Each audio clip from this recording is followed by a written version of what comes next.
Hey guys, long time no see. Welcome back to the channel. Let me show you what we're working on here today. So yesterday, or this morning I guess you could say, I uploaded the video of the hotshot trip down to California to pick up all these wonderful parts and pieces from a Facebook marketplace gentleman. If you didn't watch the previous video, you may want to take a look at it. Anyhow, enough on that. So I got a bunch of these different parts. I got a flywheel, a spacer, and the flex plate and the retainer ring. I also picked up the exact same transmission that I gave to Ruben for I think I traded it to him for the power plant, as a trade towards the power plant for Rusty. So he still had this. I just got it back from him. Obviously, I'm going to have to go through and clean this up, take the pan off, put a new filter on and all that stuff. These are very common AT545s. They put these on 5.9 liter Cummins in buses and transport trucks, box trucks. I believe the 545 is rated up to 50,000 pound vehicle or some ridiculous number like that. So, in theory, if this transmission cannot handle the 8,000 pound Rusty and the tiny amount of torque that's required to turn the rear differential, I think we've got some serious issues going on. Anyhow, so I've got this bell housing here, and if you notice, this has a built-in rear main seal, and on a 4BD2T, the rear main seal is on a different housing, I guess you could call it. So I think inevitably what's going to happen is I'm going to cut that section out and use the one that's in there if the flywheel mates up to the motor like it's supposed to. And I think if that's the case, then we're home free. I can just cut out all the little webbing there for that seal housing, and then this will bolt up. I'm going to have to trim the ears down on both sides. I already know that. But I think it's going to fit just fine. Now, I say that ahead of time because I like to be positive with what's going on. And so this may be a challenge, and it may be pretty simple. I do know, and maybe you guys can help me out. This is a 24 volt starter, and I'm going to have to find the exact same thing. Or it'd be nice if there was something smaller that's 12 volt that has this exact same nose pattern on it. So I'm not sure if there's a standardized sizing of starters. I was just glancing at eBay and I noticed there's a 42T, a 40T. This is 24 volt and 11 tooth, and that's as much as I know. And it goes on a 6BD1 excavator. So that's as far as I got with that. If any of you know, in the comment section, just leave me like a reference or something. Is there a page that shows all the dimensions of starters? Because I can figure it out from there. I'm just not sure how to go about adapting that. Or, I mean, because I don't want to run 24 volts in the Snowcat. Also, obviously, this torque converter is probably going to get replaced. It looks a little rusty on the outside. I'm not sure what the interior of it looks like. But, yeah, we'll have to drop the pan on this. Also, in the comment section, if any of you have a dip tube for, or dipstick tube for a 500 series, I would love to buy it from you. I just glanced at trying to find just this tube for whatever reason with a dipstick, and I couldn't find anything, which is really odd. I think there was an aftermarket manufacturer that was making them, but they're ridiculously high priced. It's just a piece of pipe that's flared on the end with like a 1-inch NPT fitting or something on it. So maybe you guys could help me out with that. If you know somebody that has one, or if there's a junkyard nearby, or if you actually have one sitting in your yard, I'll buy it from you. Anyhow, let's get after this. First thing we're gonna have to do is pull that old bell housing and flywheel off of there and the flex plate. And then we'll start by mounting the flywheel on there and see if that interferes with the rear main seal.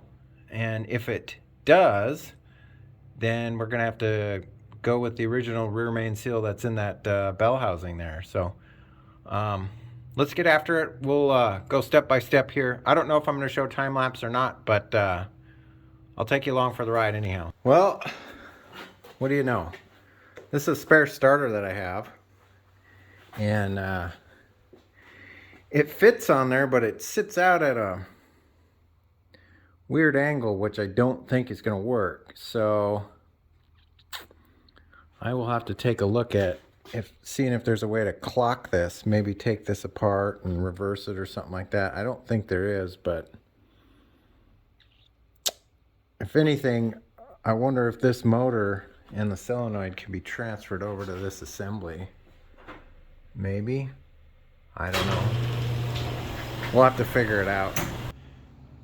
Okay guys, I got the bell housing off there. Here's the Isuzu one. And as you'll notice, the starter isn't clocked that much differently than the one off the 6BD1. But you will notice all the webbing for the rear main seal. None of that exists on this one. So as long as the flywheel will fit on there without interfering with the seal, I think I'm going to cut the webbing out of there. Yeah, I think that's what I'm going to end up doing. So here's a comparison of the flywheels. So here's the 4BD2 flywheel, and we're sitting next to the 6BD1.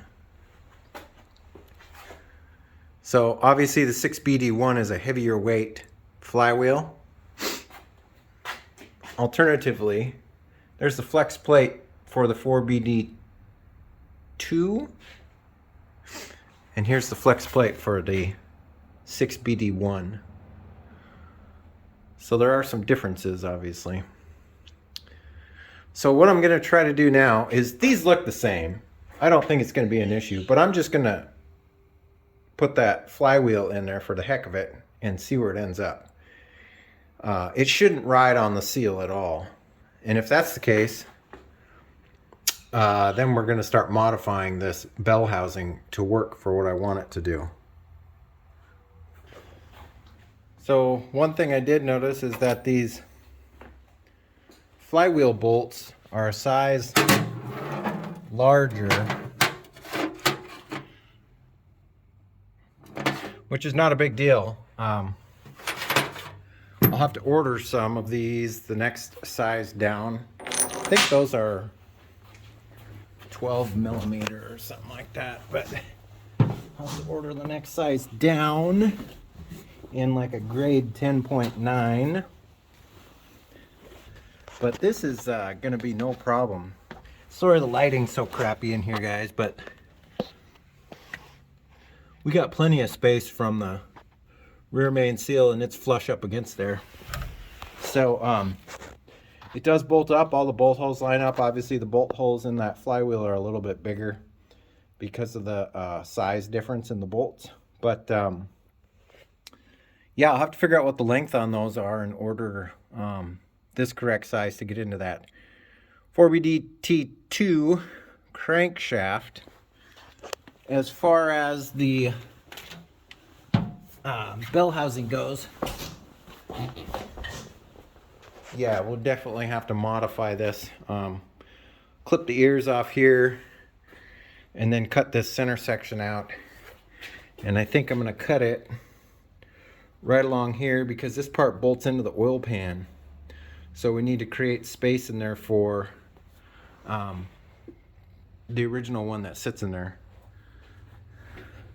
But I think it's going to work. The only thing I'm concerned about is the angle of the starter is going to be just a little bit different, which might widen it a bit. It's really hard to tell right now, but let's get this bell housing modified and then we'll go from there. Well, came across the first problem. That dowel right there in the center of the crankshaft is smaller than the 6BD one. So that's the size that's supposed to go into the crankshaft and flywheel. So we are going to have to machine this down to get it to go into the 4BDT2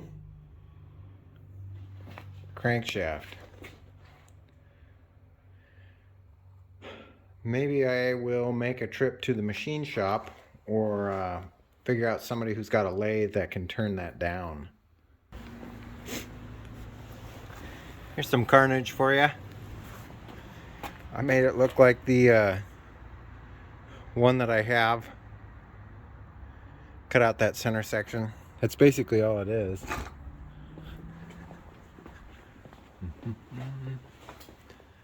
Well, you can't really see it now. But I made it look exactly the same. There's lots of material there. Thing's almost an inch thick. So should work out just fine. I am going to have to get some the next size down bolts that are smaller here, and then have this machined out so that the second half of it matches the diameter of that pilot bearing, so it can sit inside the crankshaft right there. So yeah, I might actually have some of those bolts in my spare bolt bin, but I'll have to look through there and try and find them. But once I get this turned down, that should be the only thing I need to do to get that assembly in there, aside from getting this mocked up and set in there. And I still have to cut these ears off and whatnot, but I could do that at any point. Those are huge ears. But as far as today goes, I think that's going to be it, guys. If you like this episode, give me a thumbs up. If you're not subscribed yet, I'd love to have you as a subscriber. You're going to want to stay tuned.